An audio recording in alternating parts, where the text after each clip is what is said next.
Robert Hoke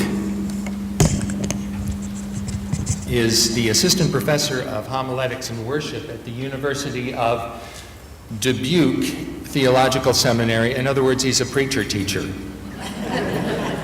And one evening when he was out with his wife, he saw Elvis. He said, when I saw him with his jet black hair coiffed and swooped back and slicked up, and the dark glasses and the white leather jacket and the big belt with the turquoise and all the rest, I just knew he was an Elvis impersonator. And so naturally, feeling as if I was in on the joke, I called out to him, "Hey Elvis, how's it going with your hound dog?" I thought he would laugh, but he looked at me as if I were crazy. My wife hissed under her breath, "I don't think he's trying to impersonate Elvis." Maybe he really believed he was Elvis, or perhaps that's just the way he dressed, as plausible as that may sound. My wife, of course, was right. I've seen him since, and he dresses that way all the time, as if he was in a permanent state of Elvishood. And still, even though I say nothing, every time I see him, part of me wants to say, "But you know you're not Elvis, right? You're just not Elvis." And what Hoke is bringing up is the experience that comes to mind, perhaps, as we read John 21:1-19, third Sunday of Easter. It says that it's the Gospel of John, but it isn't. It isn't real. It has all the familiar feeling of the Gospel of John, but it's not quite the real thing. The Gospel of Mark is really transparent about having tacked on two later endings. They're actually called the shorter ending, which is short, and the longer ending, which is longer. But the Gospel of John ended in the reading that you heard last week. According to the scholar Gerard Sloyan, this text is almost certainly, the one we just heard, a later edition. It's written in the Johannine tradition, but not in the style of the community of John. And among other things, the end of what you heard last week, chapter 20 of the Gospel of John, it seems to be the last word. Thomas comes back, he has some doubts, he puts his hand in Jesus' wound, he believes, and the chapter and the book end with this wrap-up that begins. Now Jesus did many other signs in the presence of the disciples, which are not written in this book, but these are written that you may believe. And the Johannine ignition switch gets turned off, only to get turned back on again. After these things, Jesus showed himself again, and they all went fishing. If you read it, you say, "I thought we were through with this. How do we get back into it again?" So what is it? There's some unfinished business, perhaps. And yes, according to Sloyan, some things needed tidying up. Sloyan wonders if the Johannine community was unsettled about how things had ended for Peter. The three denials are still ringing loud in its collective memory. What becomes of him? How does Peter get re-put back into the community again? Peter, didn't exactly make a real strong exit. You remember how it ended for Peter? He's out there going, "No, I don't know. No, that wasn't me." There's a little damage control that needs to be in order. There were three denials. Let's put it straight. And let's also lift up the beloved disciple. Who was the beloved disciple? In all of the paintings of the Last Supper, when the artist said, "Okay, everyone who wants to be in the painting, get on the far side of the table," the beloved disciple is the one who's leaning his head on the chest of Jesus. Who's the one who has the coaster under his chalice that reads, "Jesus loves you, but I'm his favorite"? It's John. And where is he referred to like this? Where is the only place in the New Testament where the beloved disciple is referred to that way? Whose gospel are we reading from? John has, the community of John has a real high opinion of John. Jesus loved his disciples, but he loved ours best. Whoever penned this epilogue meant to address this concern. The Johannine impersonator is actually quite good, even convincing in his own way. But whether he's tacked on later or not, according to Sloyan, the center of gravity for this text appears in Jesus' command, repeated twice, follow me, follow me. It's really important that this is in the text. Follow me. It's not just John 20, if you believe. It's if you believe and now do something about it. Do something about it. Feed my sheep, tend my lambs, follow me. And so now it's days, it's maybe weeks after denial. We're at the Sea of Tiberias, and Simon Peter and his fishing friends are out on the lake. They're trying to put their lives back in order after witnessing the events around Holy Week. They're fishing all night. They catch nothing. An experience that leaves them feeling fried and frustrated. And so there's this stranger now who appears on the beach at dawn. It's that time of morning where shapes cannot take color or features for lack of light. He calls out that they should cast the net to the right side of the boat, which makes no sense whatsoever. But no one has any better idea, so as the sun rises, the time for fishing is going to be over anyway, so let's cast the nets out on the right side of the boat. And there's this net that's so full of fish that they can't even haul it all in. The Apostle John now shouts out that the stranger is Jesus. Simon does this double take, and he too sees that, oh, hey, it's Jesus. And within minutes, all of the disciples are on the shore with him, and he directs them to say, take some of the fish that he has just caught. Peter leaps back in the boat, he grabs the net of fish and hauls it to shore. There's 153 fish in that net. And every time this thing comes up, people go looking for what's the symbolism of the 153 fish. We look for it, there is no symbol. It's not 152, it's not 154.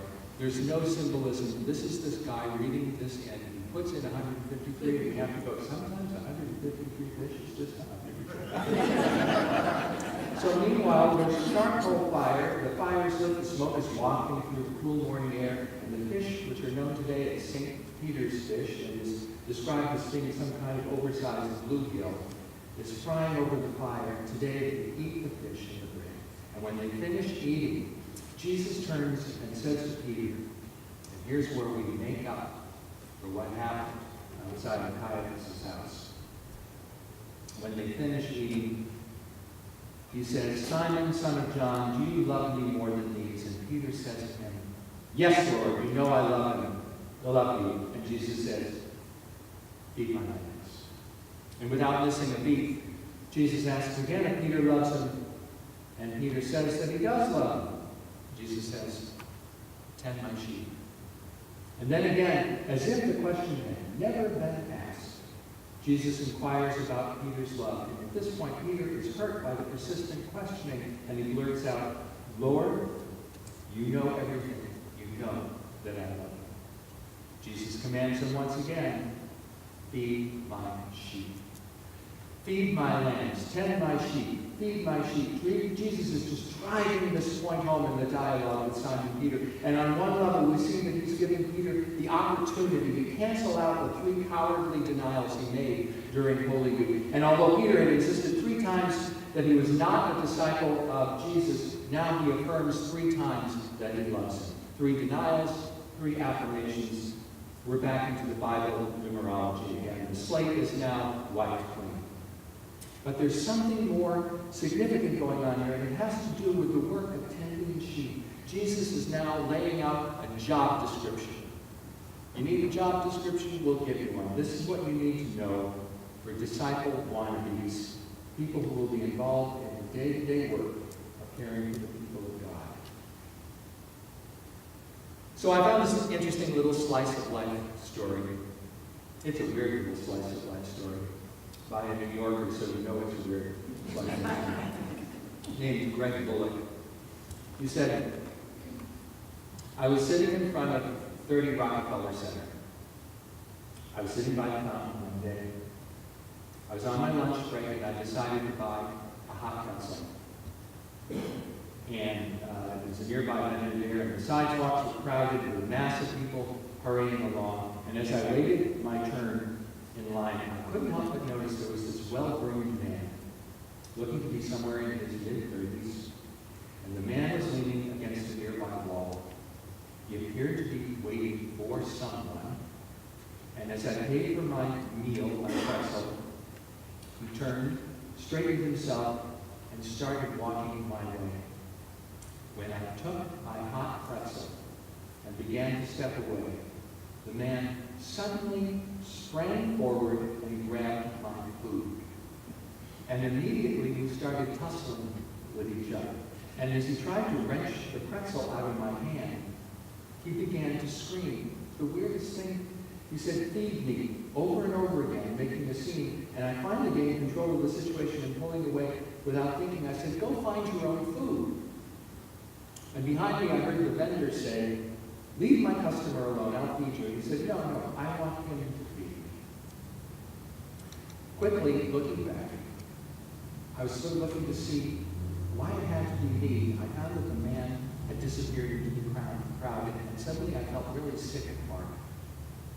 I had never been more disappointed in myself. In my pockets was more than enough money to pay for 20 hot pretzels, enough to feed 20 people, and all he wanted was just one. And acting on a natural human instinct, I hadn't wanted anyone taking something that was mine. So as I walked away, I remembered there was a scripture that says, "Be not forgetful to entertain strangers, for thereby some have entertained angels unawares." And as I returned to my seat by the fountain, my friend asked, "What was that all about?" "I don't know," I replied. "I'm really not sure." He said, "I've relived that scene over and over in my mind many times, and it still haunts me." If you're going to be a follower, you got to get dressed, you got to roll up your sleeves, and you got to get into the work of discipleship in order to tend and feed the flock of God. The work of the realm of God, Jesus says, is that Peter and those who would love Jesus like Peter said he did must feed the lambs and tend the sheep and feed the sheep. What does a disciple do? Feed, tend, and feed. It's the mission statement. Feed, tend, feed the flock. Take care of this. Take care of the beloved community. Can we take a good look at everything we're doing in our churches and say that they fall within this ministry rubric that Jesus lays out on the shores of Galilee?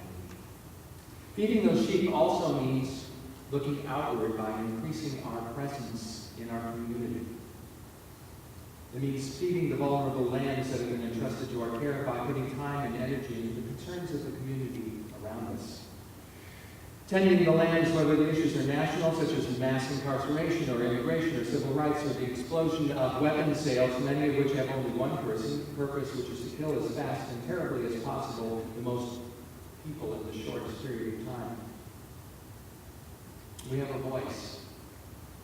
Feeding the sheep, local issues involving affordable housing or hunger and homelessness, or schools and social services such as our own mission work with Families Forward or Family Promise.